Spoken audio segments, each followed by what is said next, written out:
नमस्कार ओम शांति जय जगन्नाथ मु डॉक्टर प्रियंका दास मु रहुची अमेरिका रे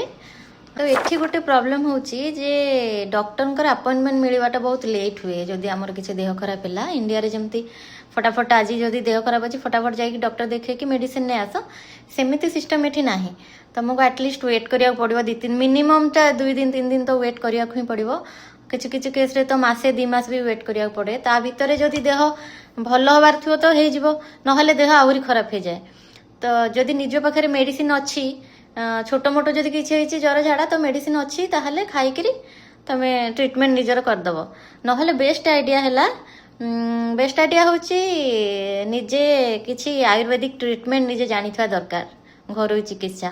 जोटा करके निजे निजको सुस्थ रखिपाई मु सब ट्राए करे जे केमती देसी चिकित्सा करके निजको ठीक करदेवी बोली जदि किसी ज्वर है थंडा है झाड़ा है एमती छोट मोट किसी है ताहले निजे निजे निजर ट्रीटमेंट करदेवे कि छुआर को जदि किसी है ताहले ताकू भी मु घरोई किसी मेडिसिन दे दिए जदि मो पाखे थाए किसी मेडिसिन तो दिए नहले मु एमती घरे ही तार ट्रीटमेंट कर दिए तो जेहेतु मोर प्लांट साइंस रे इंटरेस्ट अच्छी से मुझे विषय भी पढ़ापढ़ी करे मझे मझे करूए ताकि सेटा मोर काम आसो बोली तो मु आज कहबी आपन को आमला विषय रे आमला माने इंडियन गुसबेरी जोटा कि अँला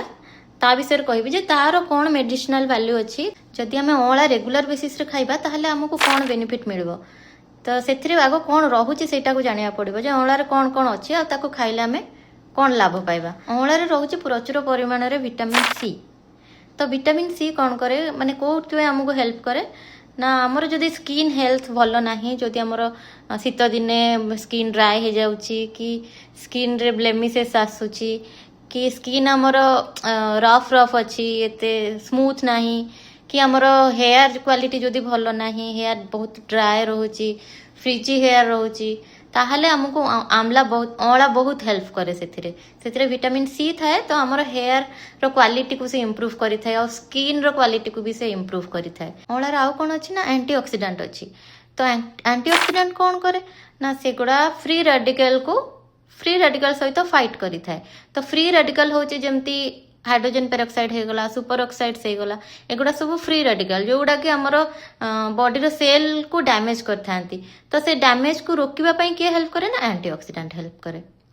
तो सी फ्री रेडिकल एते जनरेट होगा दिए जदि भी जनरेट हुए सेगुड़ा को से बैलेंस कर दिए ता सहित रिएक्ट करे तो से आमर फ्री रेडिकल्स आउ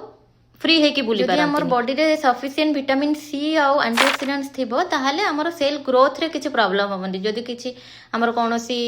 पार्ट रे बॉडी रे कटि जाइछि कि खंडिया हे जाइछि किछि हेछि तो सेगुडा को सुखिबा पई भरिबा पई कम टाइम रे सेगुडा भरि जिवो बेसी टाइम लागिबनी अँलार बहुत सारा विटामिन सी रहउछि तापरे बहुत सारा एंटीऑक्सीडेंट रहउछि एंड तापरे रहिला तादरे बहुत सारा फाइबर तो फाइबर थिले कोन हबो ना जदि फाइबर थिबो आम खाइबा रे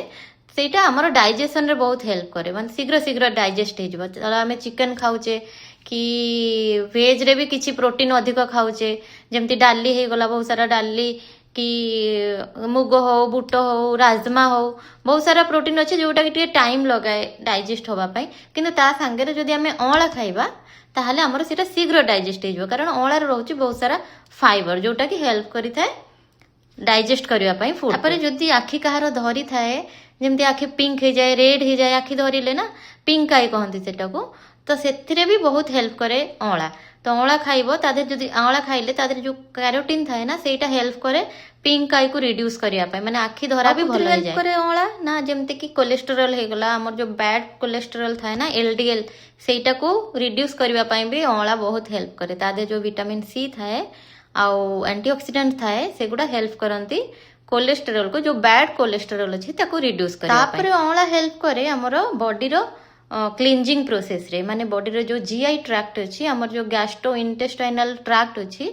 तार क्लींजिंग करिवारे भी हमर अँला बहुत हेल्प करता है तादे जो एंटीऑक्सीडेंट थाए विटामिन सी थाए सेगुड़ा हेल्प करे बॉडी रो क्लींजिंग प्रोसेस रे जदि बॉडी क्लीन रहिबो तो डिटॉक्सिफाई हो जिवो तो बॉडी रो डिटॉक्सिफिकेशन रे भी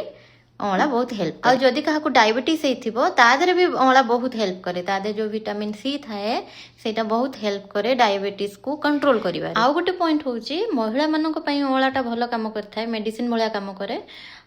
সেটা କ'ଣ କରେ ନା ହର୍ମୋନାଲ ଇମ୍ବାଲାନ୍ସ ଯଦି କେଉଁ ମହିଳାଙ୍କର ଥାଏ ତାହେଲେ ତାଙ୍କୁ ଅଁଳାଟା ନିହାତି ଖାଇବା ଦରକାର। ଯଦି ପିରିୟଡ଼୍ସରେ ପ୍ରୋବ୍ଲେମ୍ ହେଉଥିବ, କେତେବେଳେ ଜଲ୍ଦି ଆସୁଥିବ, କେତେବେଳେ ଲେଟ୍ରେ ଆସୁଥିବ, କି ବହୁତ ପେନ୍ ହେଉଥିବ ପିରିୟଡ଼୍ସ ଟାଇମ୍ରେ, ତାହେଲେ ସେଇ କେସ୍ରେ ଯଦି ଆମେ ଅଁଳା ଖାଇବା ତାହେଲେ ସେଇଟା ବହୁତ ଏଠି ଆମର ମିଳୁଛି ଅଁଳା ଏମିତି ପ୍ୟାକେଟ୍ରେ, ଏମିତି ପ୍ୟାକେଟ୍ରେ। ତ ଏଗୁଡ଼ା 5, 6, 7 ଏମିତି ଡଲାରରେ ବିକ୍ରି ହେଉଛି। ତ ଏଇଟା ଫ୍ରୋଜେନ୍ ବିକ୍ରି ହେଉଛି ଏମିତି, ଏଇ ଅଁଳା ଗୁଡ଼ା ବିକ୍ରି ହେଉଛି ଏଠି। ତ ଆକୁ ଆମେ ଏଠି ତ ଆମେ ଖାଇବା କେମିତି? ଏମିତି ଅଁଳାକୁ ଆମେ ସିଧା ସିଧା ବି ଖାଇପାରିବା, କାମୁଡ଼ି କାମୁଡ଼ିକି ଚୋବେଇକି ଖାଇପାରିବା। ତାକୁ ଆଉ କେମିତି ଖାଇପାରିବେ ନା, ଆଉ ଗୋଟେ ବଢ଼ିଆ ଉପାୟ ଅଛି ଯେଉଁଥିରେ ଆମେ ଆମ୍ଲାଟାକୁ ଛୋଟ ଛୋଟ ପିସ୍ କରିକି କାଟିଦେବା, ଯେମିତି 8-10 ପିସ୍ ହେଉଥିବ। କାଟି ସାରିଲା ପରେ ସେଥିରେ ଟିକେ ଆମେ ହନି ଆଡ଼୍ କରିଦେବା। ହନି ଆଡ଼୍ କରିସାରିଲା ପରେ ମାନେ 1 ସ୍ପୁନ୍ ନହେଲେ ଅଧା ସ୍ପୁନ୍ ହନି ଆଡ଼୍ କରିପାରିବେ।